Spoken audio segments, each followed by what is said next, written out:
दुर्गा नदी के किनारे बसा एक गांव फूलपुर। गांव में कुछ 100-150 लोग रहते थे।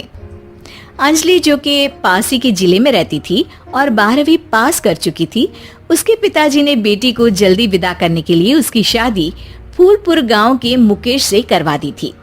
मुकेश कभी स्कूल नहीं गया था और इस कारण वो पढ़ा लिखा नहीं था और बाकी गांव वालों की हालत भी मुकेश जैसी ही थी। मुकेश के घर में उसके माता पिता भी रहते थे। सासू माँ, मैं बाहर मंदिर तक जा रही हूँ, आधे घंटे में आ जाऊंगी। अरे अभी कहीं जाने की जरूरत नहीं है, चुपचाप जाके रसोई में रात के खाने की तैयारी करो। और ये घूंघट क्यों हटा लिया है तुमने? क्या पता नहीं कि इस गांव में औरतें बिना घूंघट के नहीं रहती? रात में अंजलि छत पर जाकर अपनी मम्मी से बात कर रही होती है। तभी गांव की 3-4 औरतें उसे देख लेती है और दरवाजे पर आकर उसकी सास से शिकायत करने लगती है।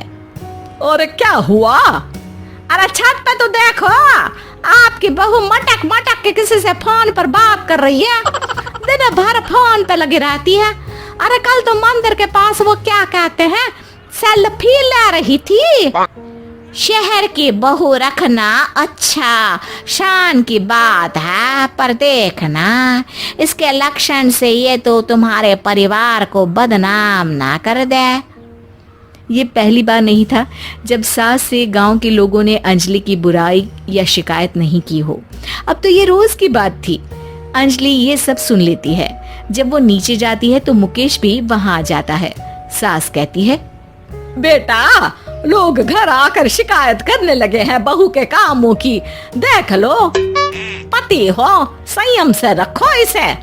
माँ जी, मैं तो अपनी माँ से बात कर रही थी क्योंकि यहाँ कोई बात करने लायक ही नहीं है और अब मैं माँ के पास ही रहूंगी। वहाँ क्या रहना, वहाँ बाहर के लोग तो ठीक है पर घर के लोग भी इज्जत ना दे सके।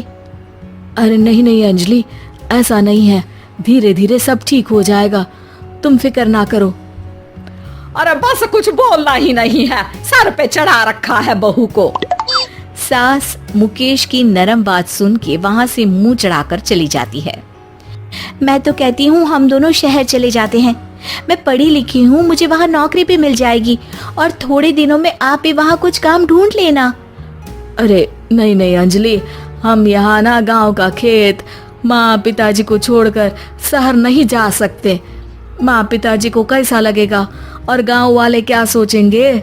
ये कहकर मुकेश सोने चला जाता है और अंजलि की गांव वालों द्वारा बुराई का सिलसिला बहुत दिनों तक चलता ही रहता है। लेकिन अंजलि गुस्सा ना दिखाते हुए समझदारी से काम लेती है। बारिश का मौसम चालू हो जाता है।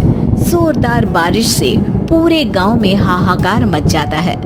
दुर्गा नदी में बाढ़ आ जाती है और बाढ़ का पानी पूरे गांव की फसल तबाह कर देता है।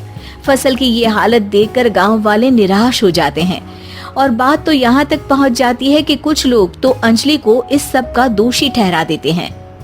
अरे पूरी फसल तबाह हो गई, पता नहीं किसकी नजर लग गई है। अरे जब से चौधरी परिवार में ये शहर की बहू आई है ना, तब से ही गांव की शांति चली गई है। इसके कर्म कांड से माँ दुर्गा नदी भी खुश नहीं है। ये सब सुनकर बेचारी अंजलि रोते हुए अपने घर चली जाती है। कुछ दिन बाद सभी गांव वाले अपनी फसल का मुआवजा लेकर अपने अपने घर आते हैं। मुकेश भी 1500 लेकर आता है। अंजलि को जब पासबुक दिखाता है तो अंजलि हैरान हो जाती है। अरे, ये पासबुक में तो उन्होंने 4000 की एंट्री करी है और आपको सिर्फ 1500 दिए।